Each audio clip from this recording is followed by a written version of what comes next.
भूला लोग कहे घर मेरा, सो घर नाही तेरा, सो घर नाही तेरा। हाथी घोड़ा बैल वाहना, संग्रह कियो घनेरा, संग्रह कियो घनेरा। सद्गुरु इस शब्द के माध्यम से हम सभी को बताना चाहते हैं कि हम सब भूले हैं। भूले इसलिए हैं कि हम अपने वास्तविक घर को नहीं जानते हैं। हम जो मिट्टी, पानी, ईंट आदि से जो मकान बनाते हैं उसे अपना घर कहते हैं, लेकिन सज्जनों वास्तव में वह अपना घर नहीं है, लेकिन हम उसे अपना ही घर मान बैठे हैं। हम कहते हैं यह हमारा घर है, अहंकार पूर्ण बातें करते हैं कि यह मेरा है, यह मेरा है। जो ज्ञानी होते हैं वह समझते हैं यह मेरा कुछ भी नहीं है, न मेरा है न तेरा है, चिड़िया रैन बसेरा है। लेकिन जो अज्ञानी है वह क्या कहता है, मेरा तो मेरा है, तेरा भी मेरा है। वह समझता नहीं है कि एक दिन यह जो मेरा मेरा कह रहे हैं वह किसी का नहीं रह जाएगा। हम सबको यह धन दौलत, मकान, रिश्ते नाते सब कुछ यही छोड़कर चले जाना होगा। हम अपने साथ कुछ भी नहीं ले जा सकते, तो किसे मेरा मेरा कहते हैं। किस अहंकार में हम भूले भूले फिरते हैं।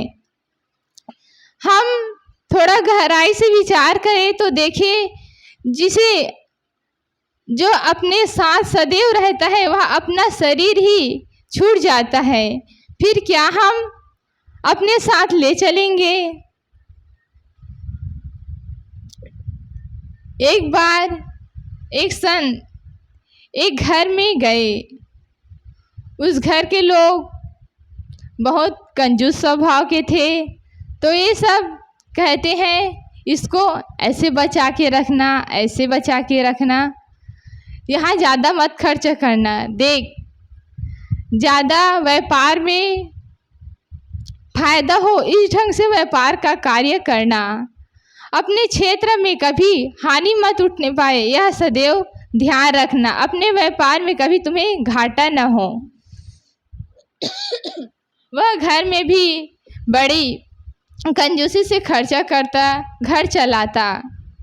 तो ये सब देखकर उस संत जी को एक उपाय सोचा। उसने कहा कि आप जो है ना इतना मेरा मेरा कहते हो, तो जब तुम मर जाओगे और मैं भी मर जाऊंगा, तब मैं मान ले जाए मैं पहली स्वर्ग में चल रहूँगा, पहली बार मैं स्वर्ग में चला जाऊंगा, तो आप आएंगे तो मैं वहाँ जो बैठे रहेंगे उसे मैं कहूँगा कि भैया इसने मेरे सहायता किया, मेरा हेल्प किया, इसलिए आप इसके लिए भी स्वर्ग का दरवाज़ा खोल दीजिए।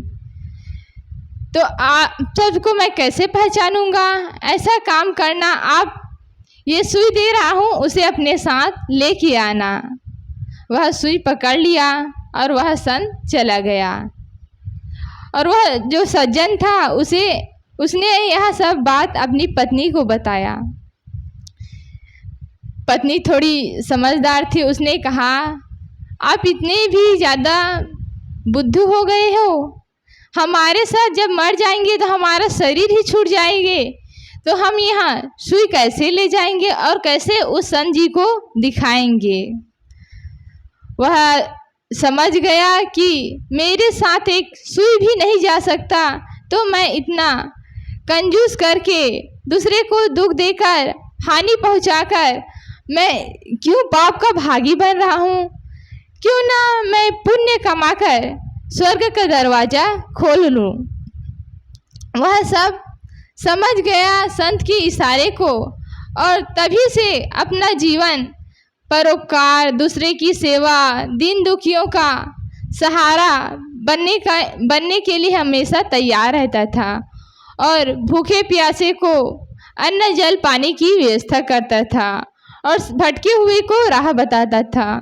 इस प्रकार वे दोनों परोपकार में लगकर अपने जीवन को सफल बना लिए और वे जो भूले थे वह सावधान हो गए।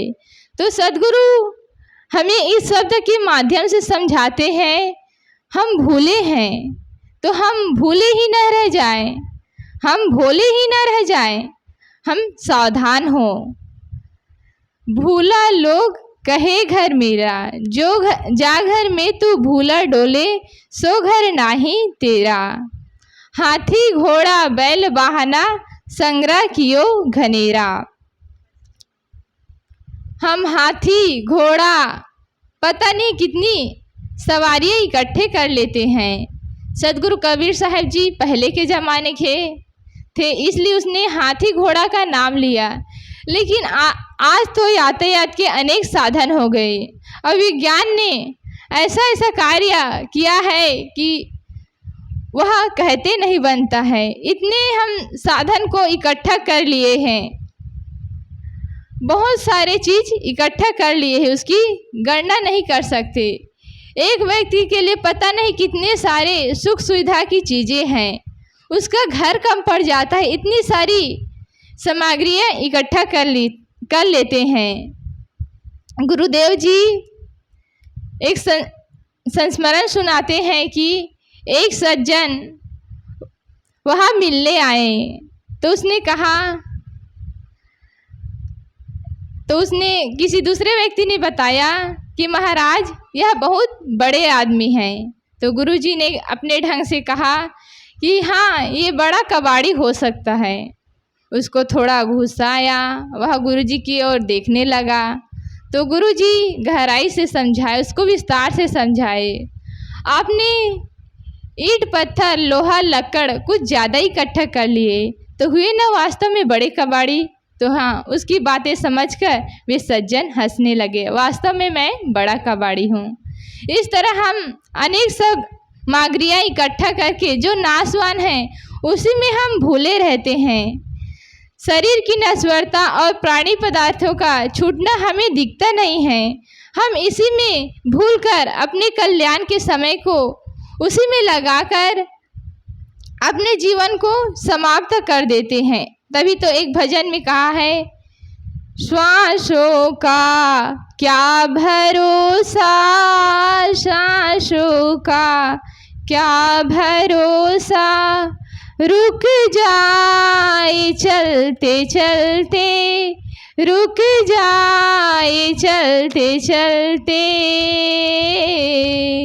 जीवन की है जो ज्योति, जीवन की है जो ज्योति, बुझ जाए जलते जलते, बुझ जाए जलते जलते।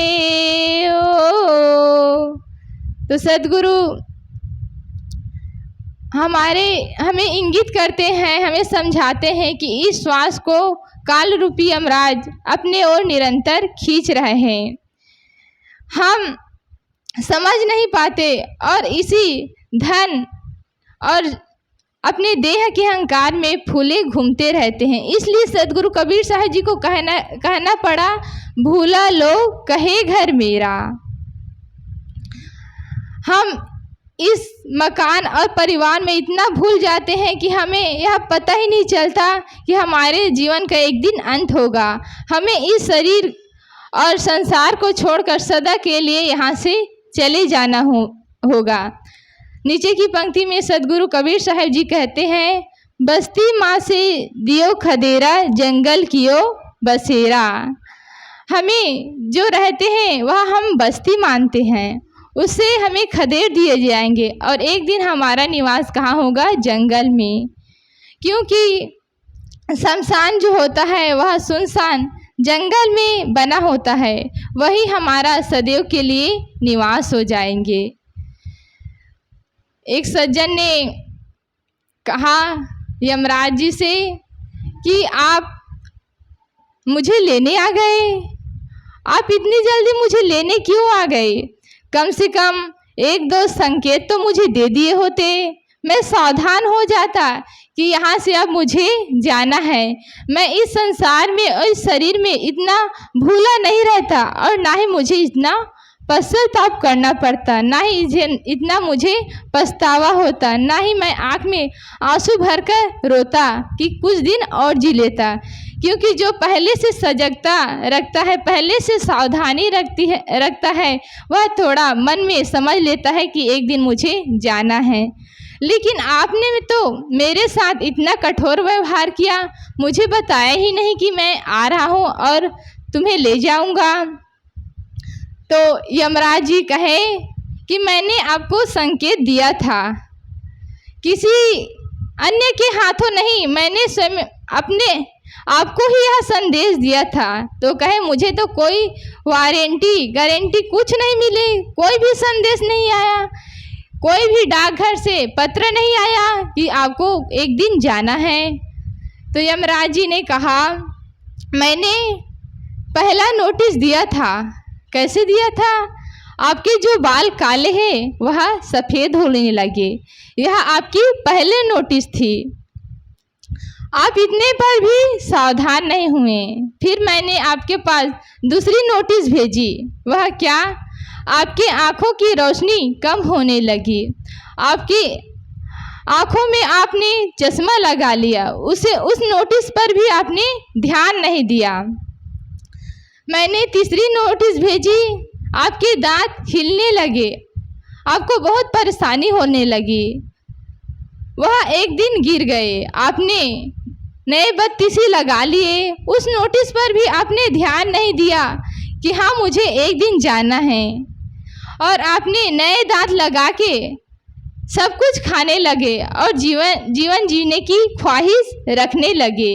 इतनी लंबी जीवन जी रहे हैं कि हमें होश ही नहीं होता कि एक दिन हमें मर जाना है।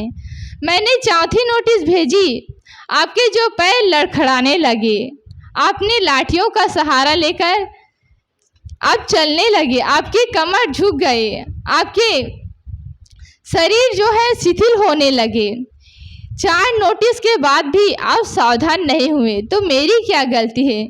मैंने तो नोटिस पर नोटिस आपको भेजा, पर आपने कोई कार्रवाई ही नहीं किया। अब आपकी अंतिम नोटिस आ गई है, आपको जाना ही पड़ेगा। तो इस तरह हम सब यमराज के द्वारा जो नोटिस मिलती है उसे हम नज़रअंदाज कर देते हैं, और अधिक जीने की ख्वाहिश में हम अपने जीवन को स्वस्थ बनाने के लिए नए नए तकनीक का उपयोग करते रहते हैं। हम यह भूल ही जाते हैं कि हमारे आँखें अब कम दिख रही है तो हमारे चलने की बारी है, हमारे बाल सफ़ेद हो रहे हैं, बुढ़ापा आ रहे हैं, तो हमारा भी मन एक दिन पक जाना चाहिए कि हमें इस संसार को छोड़कर जाना है। यह हमारे मन में निश्चयता से बैठ जाना चाहिए, क्योंकि यह बात बैठते ही हम दूसरों को धोखा देना, राग करना, द्वेष करना, क्रोध करना, काम में लिप्त होना, यह सब काम कम हो जाएगा और हम अपने इस जीवन की तैयारी बड़े अच्छे से कर हम इस संसार से विदा हो जाएंगे। तो सद्गुरु कबीर साहब जी हमें इस शब्द के माध्यम से बहुत ही सुंदर सावधान करते हैं कि हम भूले न रहें, हम सावधान होकर अपने जाने की तैयारी करें। और जाने तो सबको है, सबको एक दिन यहाँ से जाना है, चाहे आप सिंहासन में बैठ के जाओ या जंजीर से बंद कर, लेकिन आपको जाना ही पड़ेगा। तो हम सब ऐसा कार्य करें, ऐसा अपने जीवन में शांति का अनुभव करें कि हम सिंहासन में बैठ के जाएं, ना कि हम जंजीर से बंधकर वासनाओं में लिप्त होकर अपने परिवार के मोह, अपने शरीर के मोह, अपने मकान, दुकान, गांव सबका मोह रखे। मोह पर एक बात याद आई कि एक बूढ़ा व्यक्ति मरने की स्थिति में था। घर वाले सब उसके पास आ गए तो उसने कहा, मेरे चारों बेटे हैं ना यहाँ? तो उसने कहा, हाँ आपके चारों बेटे हैं। सबको एक एक करके पूछा कि वो कहाँ है, वो कहाँ है। उसने कहा, हाँ पिताजी, आपकी अंतिम सांस चल रही है, इस समय हम आपका साथ नहीं देंगे तो कब देंगे? तो उसने कहा, अरे मूर्खा, सब लोग यहाँ हैं तो दुकान में कौन है? यह है मोह। हम मरते समय भी दुकान और व्यापार की चिंता करते हैं कि वह कैसे चल रहा है। जीने वाले अपने व्यवस्था कर लेंगे। हमें तो जाने के लिए सत्कर्मों की तैयारी करनी चाहिए। सत्कर्मों का एक गट्ठा तैयार करना चाहिए ताकि हम सिंहासन पर बैठ के जाएं, ना कि वासनाओं के जंजीर में घसीटते हुए, पछताते हुए, रोते हुए, गिड़गिड़ाते हुए यहाँ से जाएं। तो सद्गुरु हमें इस शब्द के माध्यम से सावधान करते हैं कि हम इस घर परिवार में भूले न रहें, सावधानी से जीवन जीकर अपने जीवन को सार्थक बनाएं। इन्हीं सब बातों के साथ मैं अपनी वाणी को विराम देती हूँ। बोलिए सद्गुरुदेव की जय।